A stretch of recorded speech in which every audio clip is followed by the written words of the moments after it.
Good morning, good afternoon, good evening to everyone around the world. I'm Paul Sisler, and this is In the Moment. Happy New Year to everyone around the world. Happy New Year. 2022 is almost over. And in some places, it's getting pretty damn close to being over. Congratulations. All right. Welcome to In the Moment. This segment is called Comedy and Controversy. And this week we are going to do a follow-up with George Carlin. And our host is Jeremy Baker. Hey, I got your name right this week. You did. I'm so proud of you. I'm so happy. I'm moving up in the world. Right? Hey. And how are you doing today? I'm good. I was just thinking when you said it's the end of the year, I'm like, I don't know if I have enough energy to wake up and start a whole new year tomorrow. This year was brutal. Fucking hell, man. I don't know if I can handle a whole another year. I hear you. Yeah, it's been a brutal shit. The last 6, 7, 8 years. 8 years have been brutal. Yeah. World's coming apart at the seams. And what's so funny is you can go back to the things that George Carlin was talking about in the 70s and the 80s, and it's all the same shit.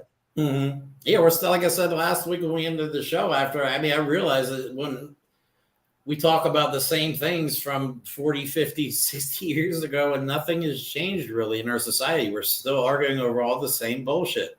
Mm-hmm. Race, religion, gender, women's rights, equal rights. You know what I mean? We're still arguing over all the same stuff. And at some point, we got to get past all this stuff and move forward. But I mean, it just seems like it's never going to happen at this point. Well, they don't want it to happen because they make money off of it. As long as they can make money off of it and keep people divided, they don't care. Because all these problems could have been solved decades upon decades upon decades ago. Easily. And now I think, honestly, after the last president, he who shall not be named, I mean, he has really turned everything on its head because now people are believing stuff that there's literally no truth to. And they're choosing to believe it, even though the facts are literally right in front of them. Like, I was blown away online today about the people that are still defending him. And even after they saw his taxes, they're like, oh, he's such a good businessman. I'm like, are you fucking crazy? Like, I'm the guy smoking weed and y'all are high. You know what I mean? Like, it's gone too far. It has gone too far. I forget who it was. Gosh dang it. Anyways, he interviewed. No, it wasn't an interview. It was during the debate. I think it was between the Trump-Biden debate, and the spokesperson had asked Trump about the $750 for 2015, 2016. I think it was. And he's like, no, I paid millions. And now we got the tax returns and it's $750. Yeah. And then zero in 2020, which was how? I mean, how? I can't. I was honestly so angry when I saw that, because if you're making multiple millions, or, I mean, obviously if you're losing tens of millions of dollars a year, you're not a good businessman. Obviously. Right. Well, and I think when they break it all down, they're going to find out he's not even a billionaire. He's not even a billionaire. I'm sure at one time he may have been, but we're just scratching the surface. This is just the beginning of the corruption. We're not even, the story hasn't even completely unfolded yet. I know. It's going to get way weirder before it gets any better. I'm telling you. It will. Anyways, let's get on to George Carlin. Yes. Because I love this one right here. Yes, because part of what we're going to talk about today, again, this is an homage to George Carlin, who brought a lot of information to light and basically spoon-fed people into realizing what's going on. And people, they laughed because of the way he presented it. It was funny. It was hilarious, but it was also the truth. It really was. And now Just a little pre-warning here to everybody. I had some people let me know that last week, due to copyright issues, they just simply like stopped the live stream until we stopped playing the information, and then they started it back up. The information, the videos they play, I get from YouTube, so I'm not seeing where the copyright infringement is. I'm not making any money on this or anything like that. So I'm just trying to show people. So I'm going to play a small section. We will keep the George Carlin clip very small, and then we will go into the discussion. But this is from like 1972, George Carlin and Dirty Words.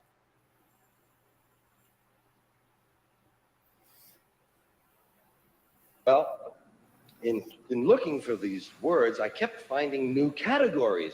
We have so many ways of describing these dirty words. We have more ways to describe dirty words than we actually have dirty words. That seems a little strange to me. It seems to indicate that somebody was awfully interested in these words. They kept referring to them. They called them bad words, dirty, filthy, foul, vile, vulgar, coarse, in poor taste, unseemly, street talk, gutter talk, locker room language, barracks talk, bawdy, naughty, saucy, raunchy, rude, crude, lewd, lascivious, indecent, profane, obscene, blue, off color, risque, suggestive. All right. I'm going to end it there so that we don't have the show end up being stopped. I encourage everyone to watch George Carlin, Dirty Words, his 7 Dirty Words. It's hilarious. He actually was involved in an FCC lawsuit, which basically, when you watch TV today, if you watch ABC, NBC, CBS, Fox, there's certain words that they even say on there now, like shit, hell, damn. You're probably not going to hear like motherfucker or cunt or some other more what they would consider more vile language. The thing about these dirty words, they are just that, words, until they become hateful. And when they become hateful, then they become harmful. Mm-hmm. And this is where you and I, we've had this discussion, and I have a chapter in my book completely dedicated to the First Amendment. Mm-hmm.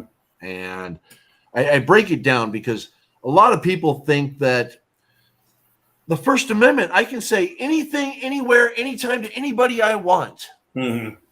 No. Right. And I did a video this morning on TikTok, if anybody wants to watch it, explaining the difference between free speech and hate speech. And I think people are just looking at it's freedom of speech. Okay, it's not just free speech. You're condensing it down into something that it's not. Freedom is probably the biggest word in that entire phrase that has the most meaning, because it means freedom means the ability to live your life without the way you see fit, without the fear of oppression. Now, what is hate speech if not oppression? That is all hate speech is. You are trying to demonize an entire group of people based on little to no evidence that most likely never happened to you personally. You either read online or you had a friend that had a situation and you decided, I'm going to agree with him. Now I'm going to go ahead and demonize these entire people. Now my words that I say are free are harming other people. You're harming the state of mind of another person using your words. People are fucking idiots when it comes to the fact that your words are powerful. I remember things that were said to me most of the time, fucked up things that were said to me from 30 years ago. Okay? Words stay with a person, whether you like to admit it or not. And you're not going to know that's going to happen because that happens in them. That happens on the inside of them. You know what I mean? Once you say something to them, you maybe feel good about yourself, but you've just completely ruined the day, the week, the month, the life of another person because you want to be a hateful pig and hate people for no fucking reason. And once you like you said in your book, the perfect part I said that you said in your book that I think is perfect for this situation is once your words become harmful, they're no longer protected by the First Amendment. Correct. Okay, that freedom and oppression cannot exist in the same fucking phrase. You can't say free speech and then call somebody something racist or say something misogynistic or say something gender profiling. You know what I mean? That's not freedom of speech. That's you being an asshole. that right. And like you said, over time, people have taken the First Amendment, which is written. I mean, it's pretty vague, but it's quite elegant, and it's the way it's written. And it says, I mean, it's very specific in there that words are not supposed to be weaponized against other people for no reason. And that's why in the Constitution, and Frederick Douglass points this out in the Constitution, that it says we the people. Okay, it does not say we the white people. It does not say we the privileged. It does not say we the corporations. It does not say it does not say we the citizens of this country. Okay? So with your illegal alien and legal citizen bullshit, you can fuck right off with that. Because it says we the people. All people. Okay? Not fucking a certain type of people. Okay? Not legal citizens. It doesn't say we the legal citizens of the United States. It says we the people. Until people fucking get that shit into their heads, and that's what's supposed to be America. That is what America is supposed to be about. The place where everybody comes to find a better home, but then we have people abusing their First Amendment rights and using their words to demonize and criminalize and harm other people for no reason other than they think they're better than them because they were born here. You know what I mean? Exactly. Sorry, I got a little tangent there, but no, it is beyond disgusting how open these assholes are now. Exactly. It is horrendous. It is a crime against humanity. What they're doing should be a hate crime. I mean, it should be considered a crime. I posted on Twitter again. If anybody wants to check my TikTok shit out, I go crazy on there. Okay, being black is not a crime. Being gay is not a crime. Being a Mexican is not a crime. Being a Jew or a Muslim is not a crime. Then why are we treating people like criminals because of those things? You understand what I mean? Oh, definitely. And it's gotten to the point where you can't treat people like this. You can't. You cannot treat people like this anymore. And they're going to argue back at you. But I have the freedom of speech. Well, I want you to think about this. The First Amendment. Yes. First Amendment. Congress shall make no law respecting an establishment of religion. Think about this. Congress shall make no law respecting an establishment of religion or prohibiting the free exercise of. In other words, we are not a Christian nation. No. Okay? Because we cannot respect the establishment of a religion. The government cannot do that. Plus it can't prohibit the free exercise thereof. So in other words, you can be any religion you want. Yes. Okay? That means we're all equal in our belief system. Or abridging the freedom of speech or of the press or the right of the people peaceably to assemble and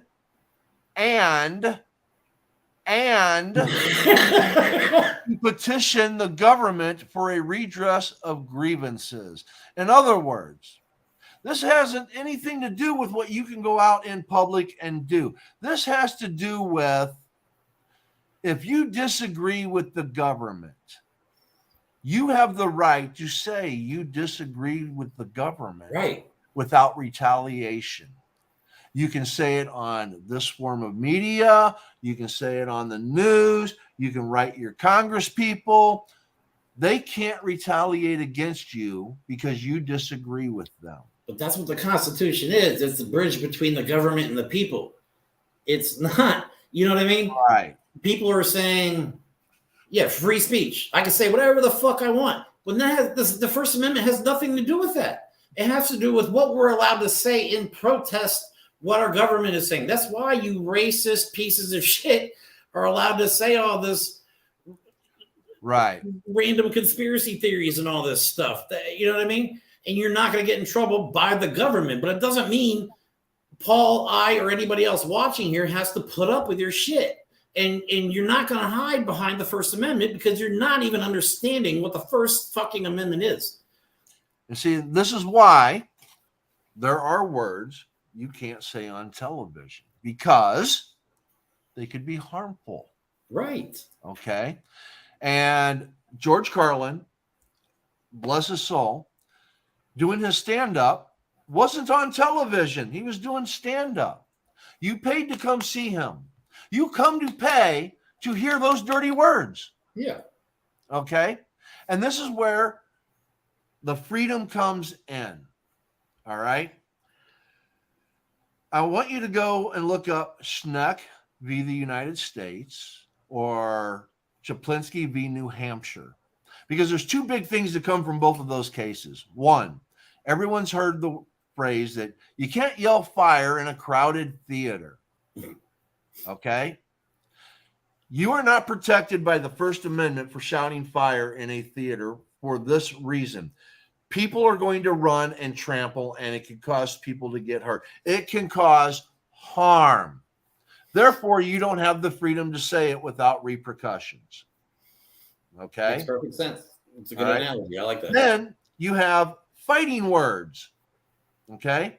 In Chaplinsky v. New Hampshire, a Jehovah's Witness called a sheriff a racketeer and a goddamn fascist and went to prison for it.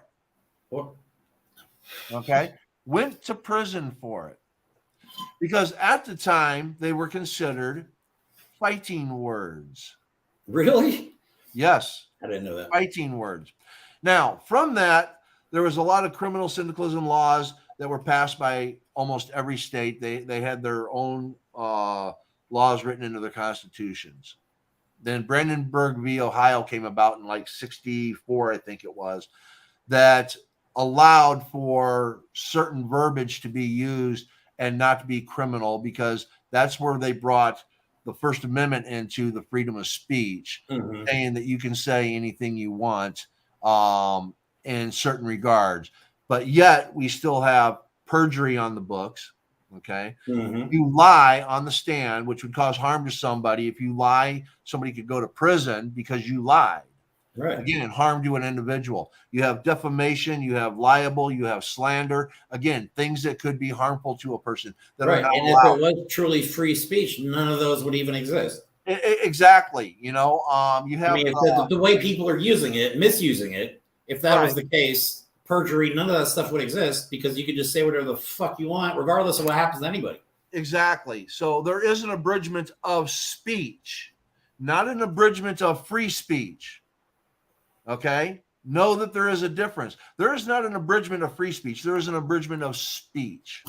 Harmful speech. It always comes back to harm. All right? I forget the case, but it was the hustler guy, and it had to do with the People versus Larry Flint. Yeah, the People versus Larry Flint. Okay? Again, nudity.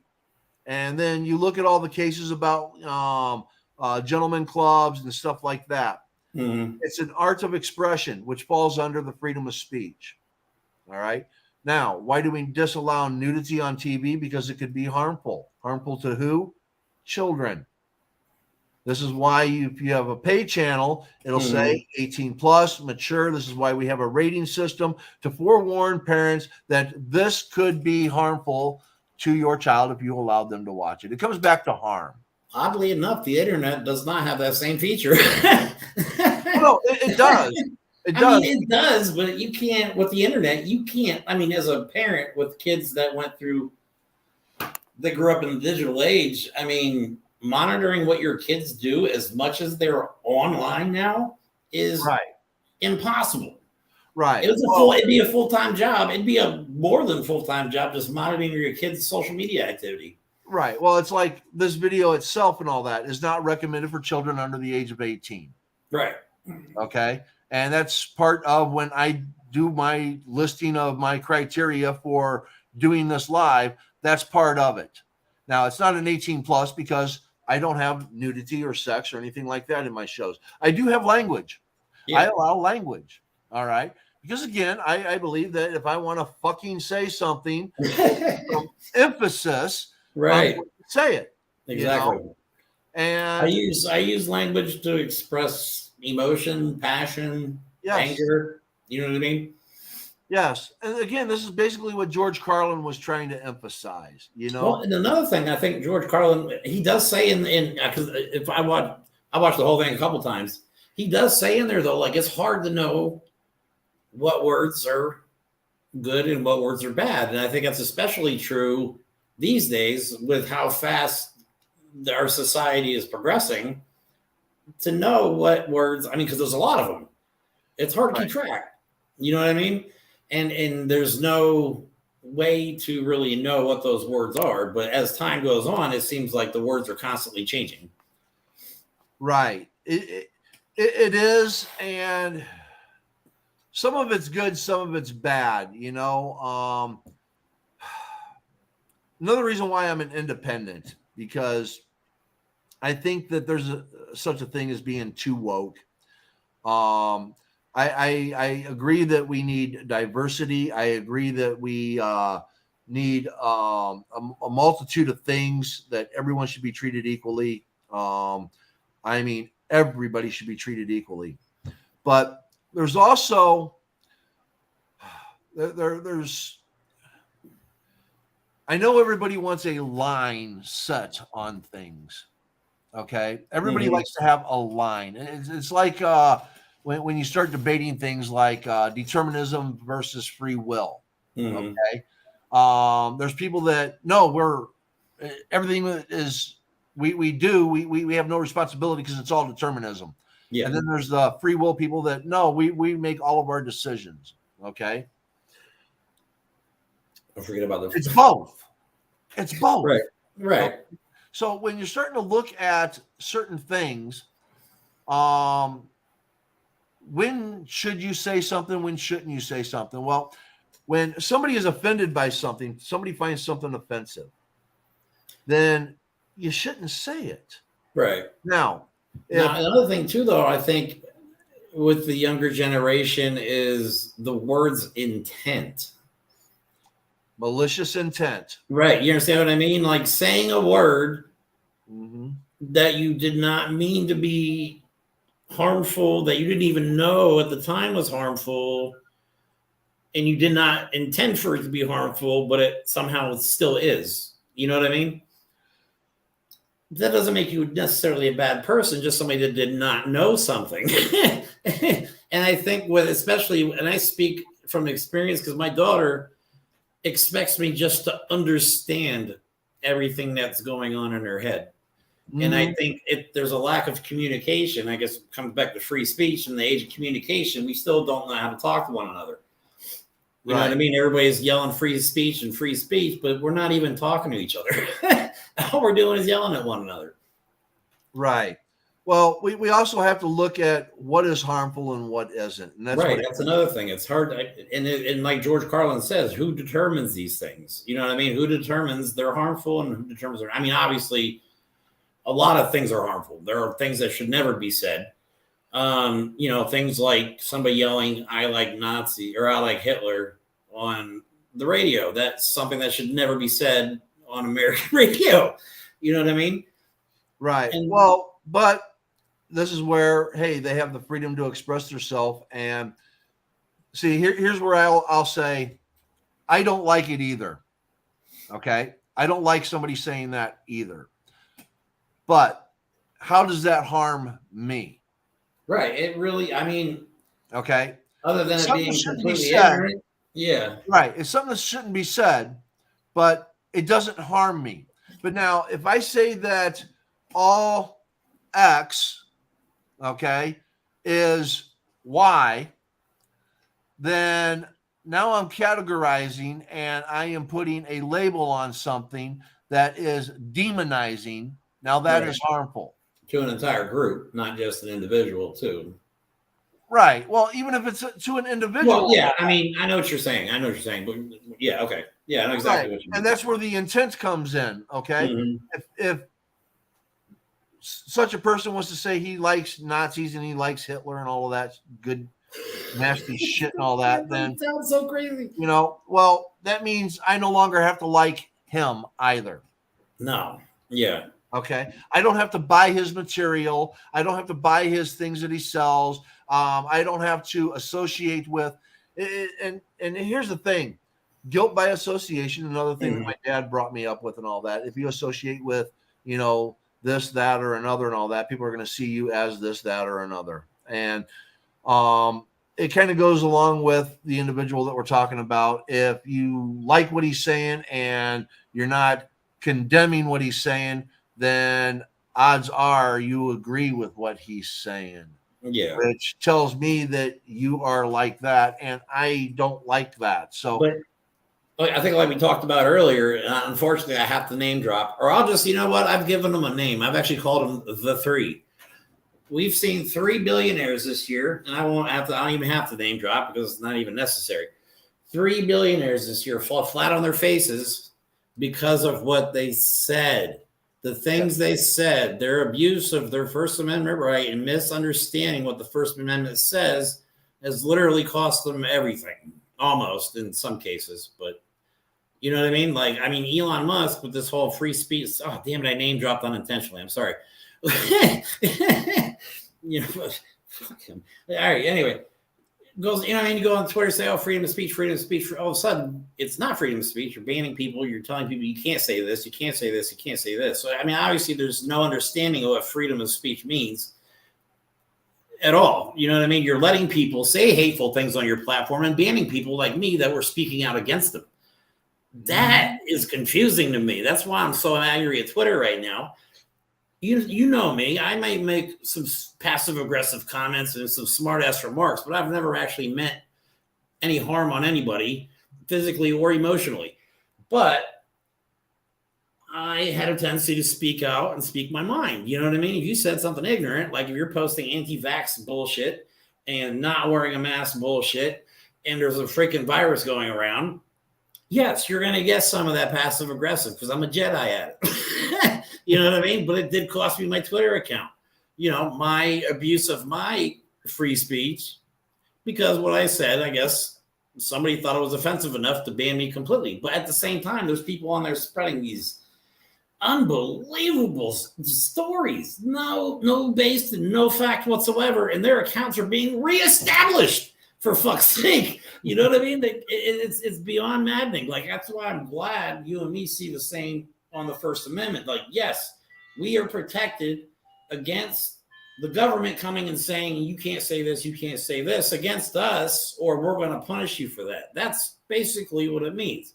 You just can't run around diarrheaing verbal ridiculousness out of your mouth and not expect any consequences. Words have consequences. Yes. Very deep emotional consequences. And physical pain any day of the week over emotional trauma.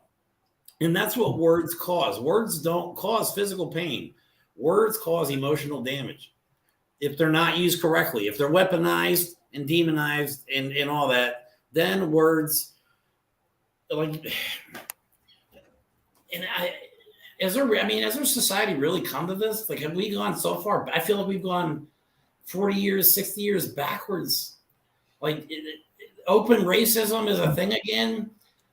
Anti-Semitism is a thing again, openly. And these people are paid very fucking well to spread misinformation, outright lies, conspiracy theories. And they're making all this money and living in fancy houses and flying in private jets. And I'm fucking a DoorDash driver trying to make a difference in the world by doing some good. You know what I mean? And all they get paid to create uncertainty. Uncertainty breeds fear. When fear comes along, people start getting stupid. And when people get stupid on a massive scale, bad things happen. And they're getting paid to do these things by people in the high-ranking places, okay? I'm not going to say who. People in high-ranking places pay other people to spread bullshit to make you afraid. That's what the whole last midterm was about. Fear for votes. They wanted you to be so afraid of, oh my God. I mean, I saw reports. We had 36 million illegals come across the border. We had, next week it was, it was 11 million. And I'm sitting there thinking, like, they're spreading outright lies and getting away with it. And let's be realistic. Like, is there any illegal immigration office that people check into so the Republicans know exactly how many illegal immigrants are in the United States? Like, it's not like they check in at the border, go, hi, I'm here illegally. Put me down. You know what I mean? But actually, I'm topic for a second there. But actually, they do in this extent. What a lot of people don't know is that the majority, well, from 2017 on, it's changed a little bit, but not much. But prior to that, the majority of illegal immigrants came into the country legally. Yes. They came in via a passport and overstayed their visa. Yeah, it's came in via a visa and overstayed their visa and were here illegally. That's where the majority of illegal immigrants have come from. Yeah, overstaying their visa. Okay. And, I mean, I got pretty heated this morning about the video I posted on TikTok about, people aren't criminals because they're people. Just because they're different people. And this guy, I mean, the ignorance online is just epic. Absolutely epic. You know what I mean? And I can't remember exactly what this guy says. He goes, oh yeah, well, the Mexicans are bringing in fentanyl and they're doing this. Like, none of this stuff was actually true, though. You know what I mean? 90%. Most people don't know 90% of fentanyl is seized at legal border crossings carried in by U.S. citizens, not at migrant routes, not by illegal immigrants. Drugs are typically brought in, especially fentanyl, by legal U.S. citizens. But we're being told by these guys to make us afraid because they're using, like I said, they're using their words to cause fear to get support. Right. It's unbelievable. See, again, this goes back to all the things that George Carlin was saying, like we were discussing last week and all that, when he was saying the corporations own you, okay, because they own the politicians. They fund all of the money, blah, blah, blah. And the politicians and the media and all of that feed us information to keep us separated, okay? Keep us divided. Keep us not knowing what's truly going on, all right? And again, George Carlin was talking about this in the 70s and the 80s. Yeah, exactly. 70s and the 80s. We're about to celebrate another new year. Not a goddamn thing has changed. Right.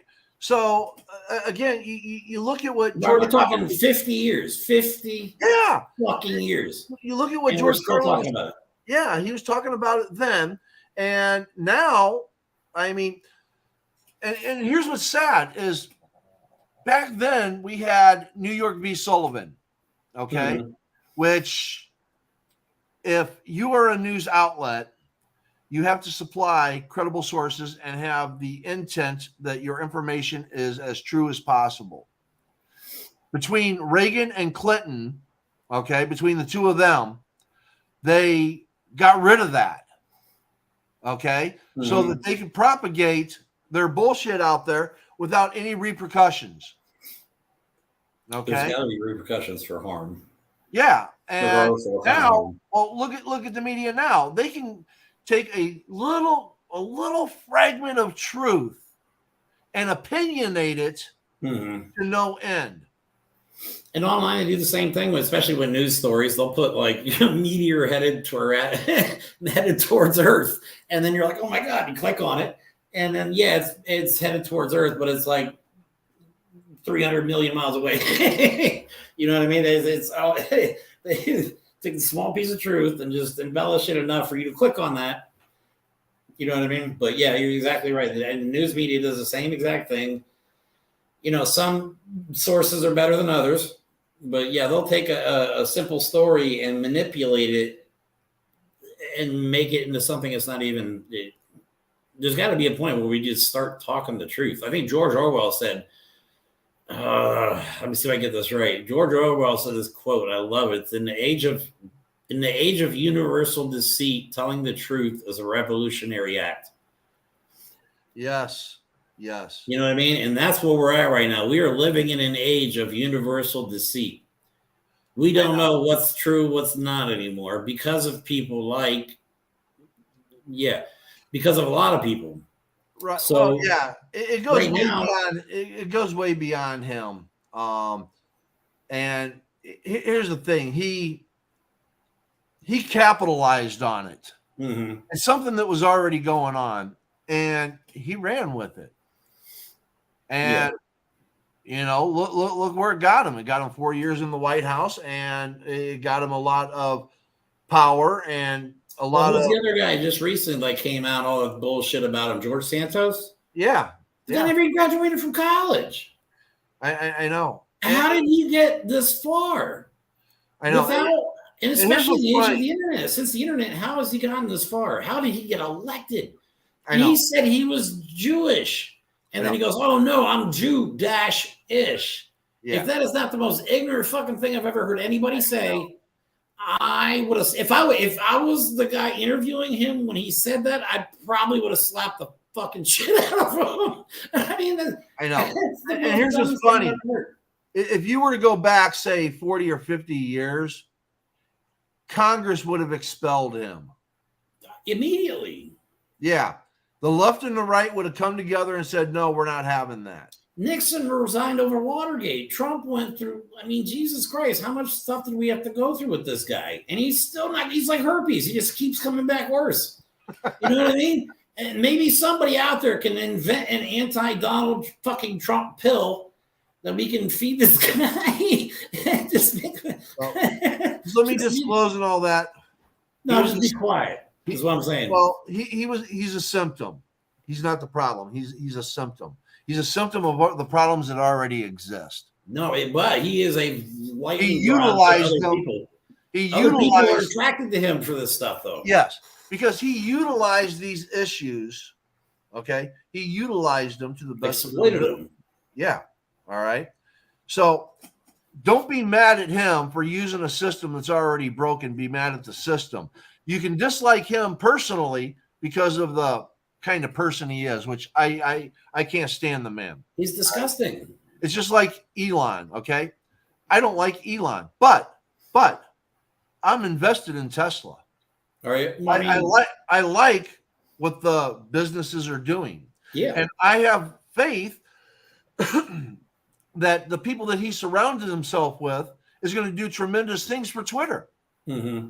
I just don't like him on a personal level. Right. Now, Tesla's not going anywhere. Now, granted, I've never met him personally, so let me rephrase that. I don't like him on the media personal level. Okay? But here's another thing, too, maybe that freedom of speech. It seems to me that the more money you have, the more you think you can say for some reason and get away with it. Oh, you can. Is that right? I mean, I mean, it is right. It's look, billionaires and rich and the super rich people. I've met rich people. I've met some really cool rich people. You know what I mean? Like not ridiculously rich, but they got some good stuff going for them. They've done well in their lives. But the super rich people look at these people like they're normal people. They're not normal people. They don't live on the same plane of existence as us. If they met me, if Elon Musk met me in the street, do you think he would sit down and have a conversation with me? No. I mean, no. Because I'm not saying anything bad about him at this point, but I'm just saying he doesn't even look at me as the same type of person as him. Like, I'm not even a human being to a person like Elon Musk. I would say... I think that's evident in how he's treated the people at Twitter. He doesn't treat people like they're people. Right. And here's the thing. When you start looking at people that get up there and all that, they think they have special privilege because their money buys them this privilege. They have the privilege of money. And they can, again, say and do anything they want. And when it comes to the criminal justice system is scared of them because, one, they have money. All right? They have power. All right? With that money, you can buy a legal team. With that legal team, you can outdo another legal team that just doesn't have that funding. And here's the thing, like with the whole Donald Trump getting his subpoena pulled, everybody's celebrating that shit. That was the whole reason he sued, is just to stall him long enough to not have, you know, but it wasn't like the last time he was subpoenaed and went and testified, he pleaded the fifth, 400 and some odd times? They knew he wasn't gonna, you know what I mean? They knew if they called him in, he was just gonna spout a bunch of bullshit anyway. So it wasn't even any point.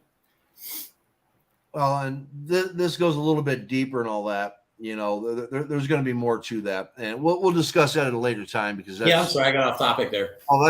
That's all right. I do the same thing. But people need to realize, man, words are not only powerful in the right hands, misused, they're a weapon. Exactly. They're an emotionally scarring weapon. I mean, you could literally ruin somebody's life with the wrong words. And I speak from experience. You know what I mean? Me and my father had a falling out before he died. And what he said to me still haunts me to this day because I never reconciled with him before he passed. You know what I mean? So I can tell you for a fact, words stay with you. It could be 2 words. It could be a whole paragraph. It could be a quote. Yes. Words are powerful in the right hands and words are dangerous in the wrong hands. I think that's evident today. Words in the wrong hands are dangerous. Yes. Oh, most definitely. Most definitely. And that's one of the biggest issues I have with anything. Okay. Let's just kind of step outside of the Constitution, the First Amendment that we're talking about, all the things that George Carlin has said. When you start looking at anything and it's weaponized, whether it's words, whether it's religion, whether it's political power, whatever the case may be, when you weaponize it to harm another individual. Right. Okay. I don't care who you are or who you think you are. Mm-hmm. When you are weaponizing something to harm another person, you are not a good person. Right. And why do people, we're in this mindset that people want to cause harm to other people to make themselves feel better. You know what I mean? It's almost, some people are so insecure that they would rather see somebody else miserable or crying to make themselves feel better about their shit lives. You know what I mean? I've seen that happen. I've had that happen to me too. Well, it's a superiority complex. And what it is again, I've had lots of conversations about this. I believe in this and I believe in this, and that makes me better than you. Right. And I believe, and I think we've talked about this before, I believe in do whatever makes you happy. Okay. We only get a short time to live. We don't know when our end date is going to be. Exactly. I could have a heart attack right now. I'm good. Okay. Just checking. I'm good. So why are we so obsessed with making everybody so miserable anymore? You know what I mean? Why can't we? And I say this in the book, like, why can't it be Americans, one nation, one people working towards a common good? You know what I'm saying? Why do we have to be at each other's throats anymore? I mean, I think we're still set in the whole Civil War mindset where we think this big battle is going to happen and somebody's going to come out on top. 95% of the money is held by 10% of the people in this country. Yeah, actually, I did in my book, I said 80% is held by 20%, but when I did that, the 20%, to get into the top 20%, you only have to make $100,000 a year. Actually, I think 2 years ago, it was only 85. But that's why I said, like we talked about, like you just said, once you start getting even closer to the top 10%, top 5%, those guys actually hold almost all the money. Right. They hold the majority of the money. And then the rest of us get screwed. Well, in holding that money, they have the power. They do. And then now we're finding out these places are not even paying their fair share of taxes. Well, and it's on the left and the right. Okay, don't kid yourself. It's on the left and the right. I know it is, and I know not everybody's the same. Not all companies are the same, but we're starting to see the expanse of corruption within our own borders. You know what I mean? We're starting to see the depths of all this stuff. Right. And it's been here for a long time. It's been here for a I long think time. And it's going to continue on. And as long as they're making the money up there at the top and they're pulling all the strings, they own the corporations, they own the politicians, and they own the news networks, and they own all of the lines of communication, they're going to continue to control and manipulate and keep all the people divided into their little groups of anger and hatred and superiority complexes, so that they continue fighting and they're not looking at the backdoor deals that are going on up at the top. Yeah. Because the people at the top, they don't care. They don't. They have the money. They don't give a fuck about us. They've never been us. They don't Correct. know what it's like. Yes. Okay. Let's get this clear. Rich people have to make difficult decisions all day long, but their decisions don't revolve around how am I going to put food on my table tomorrow. Right. You know what I mean? That's the decisions we make as Americans. Most Americans are making those decisions right now. How do I keep the roof over my head? Right. Oh my God. How am I going to pay the light bill? You know what I mean? How am I going to make sure my kids have internet? Stuff like that. That's the stuff real Americans worry about. Right. And people are at the top that are powerful and that are influential are just using us as pawns in this great scheme to benefit themselves. They don't give a shit about us because they don't know who we are. They don't care who we are. You know what I mean? For all they care, we could just disappear and they would just move on with their lives. You know what I mean? Anyone that has not lived paycheck to paycheck and worried about all of these things should have to spend 90 days living like that. 90 days living like that. And I bet trust me, things would change. I'd like to see Elon Musk DoorDash for a week. And deal with my daughter. He wouldn't last 3 days. But again, I encourage everyone, go back, watch all the George Carlin especially the dirty words skit, I think, is because it's still relevant to what's today. You know what I mean? What people say is important. Everything that Carlin said is relevant. Everything. Of all the comedians, of all of them that we could have picked, okay, I definitely had to do George Carlin first because, in my eyes, George Carlin covered all the bases of everything that's been plaguing this country for the last 200 fucking years. Right. He covered all of it, every aspect of it, and put it in everybody's face. And here we are 50 years later from when he started. Still talking about the same shit. And you know what? I got a lot of respect for George Carlin. I don't know all of his work because he's got a lot of stuff, but you gotta, like, when he says stuff that it gives me chills because it's exactly what's going on right now, if not more so relevant now than it was 50 years ago. Like that, to me, he was somebody that saw things in a different way and was able to put them together in such a fashion that just nobody else could do. You know what I mean? And he made real topics funny. You know what I mean? And he was a rich guy and he hated rich. He wasn't all about the super rich lifestyle. You know what I mean? Right. He was not a big fan of the super rich and corporations and stuff like that. And he does a lot of stuff about them too. Yes. So yeah, I've had fun doing these couple segments. Oh, definitely. I think next week we'll go with Richard Pryor. That'd be a good one. Yes. Love Richard Pryor. So I think that will definitely be a good one. And again, somebody that covered a lot of the things that people just didn't want to address, you know? Obviously, because he's a black comedian, he discusses race relations a lot, which again have not fucking changed. If not, they've gotten worse. Yeah, I think in the last 6 years, race relations have gone back about 50 years. Yes. I'm gonna reach out to a few people and all that, and I'll see if maybe we can get a guest on next week when we talk about Richard Pryor. And it'd be kind of nice to have some extra people come in.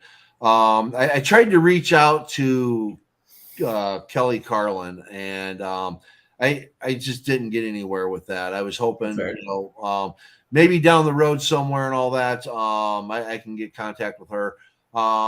I don't have a way to contact Rain Pryor. I used to follow her on Twitter, and she took her Twitter account off. Did she? Yeah, one of the people that migrated off, huh?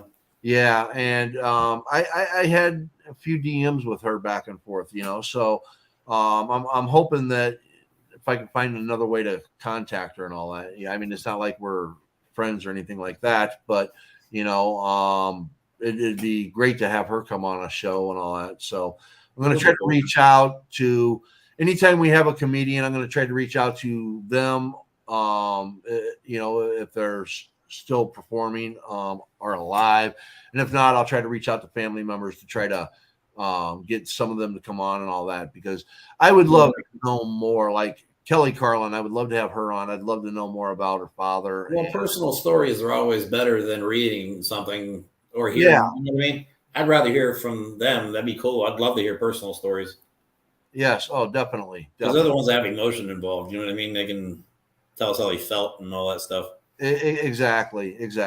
And again, I'm not a big YouTube channel, so I mean, it's going to be difficult to make these contacts. But maybe down the road I'll get lucky and somebody will say, "Yeah, Paul, sure, I'll come on your show." Oh, that'll be like, yes, 2023, we're going to get somebody to come on here. Yeah, it's got to be. Yeah, I give up. I'm done. I'm not doing another year. I'm just going to take a nap for like 12 months and then go with 2024. Yes. All right, everyone. Hopefully the show wasn't stopped because they considered it copyrighted content. And if it was, then hopefully and all that, you'll be able to here. Let me just go on Twitter real quick and see if we're still up and running. Yeah, we're still up and running. It's still going. Yeah, so we didn't get blocked. I don't know if our segment got taken down or not, but there's no reason why it should. It came off of YouTube. I would play more, but again, I don't want to take the chance.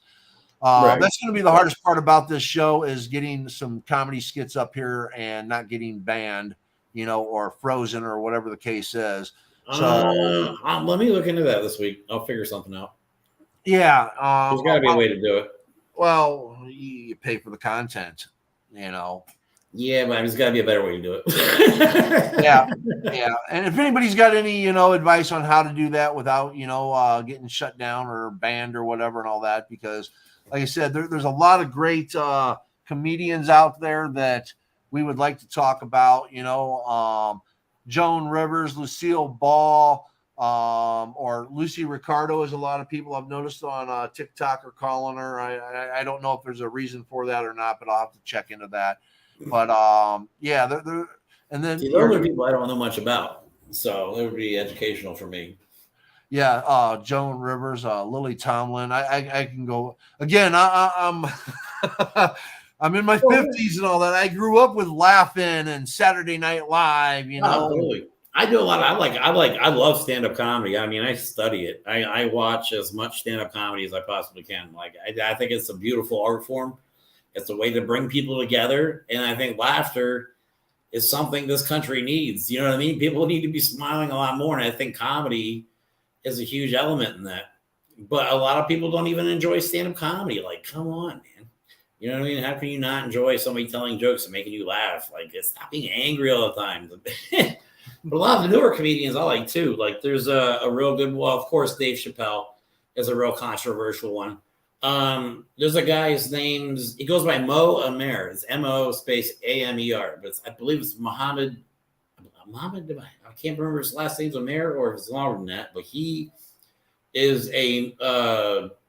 lives in Texas, Muslim American living in Texas, and he is hilarious. And he talks about politics and stuff like that. And he's just, oh my God, he has a couple specials on Netflix. He's another good one too. Okay. Oh, definitely. And there are some brilliant young new comedians that are out there that I've seen here and there and would love to check them out.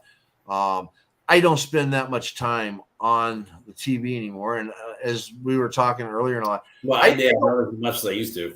yeah, I don't watch a lot of comedy. When I do watch it, I'm just like, I'm glued to it and all that. My stepson and all that, he went back and started watching the old Kids in the Hall. And I tell you, man, the Kids in the Hall, oh my God, just like we were talking about George Carlin, all the stuff that he talks about back then applies today. The Kids in the Hall. Kids in the Hall, they're covering all these topics, and it's just like, oh my God, we're talking about this today. Yeah. It's unbelievable. So yeah, but I do enjoy comedy. I've been to a couple live shows actually, but I think it's a good way to talk about serious stuff too. You know what I mean? By leading with something funny. So yeah, I think it's a good way to do the segment. Yep. Definitely. And like I said, we'll try to get some guests to come on and, throw some commentary in there with us on, what they thought of these comedians and stuff like that, and see how that can go. And sounds good. So all right, Jeremy. All right, man. It's been great, brother. Appreciate it. Oh, definitely. And remember, everybody, be kind, be happy, and may good things come your way. Happy New Year. Yeah, Happy New Year.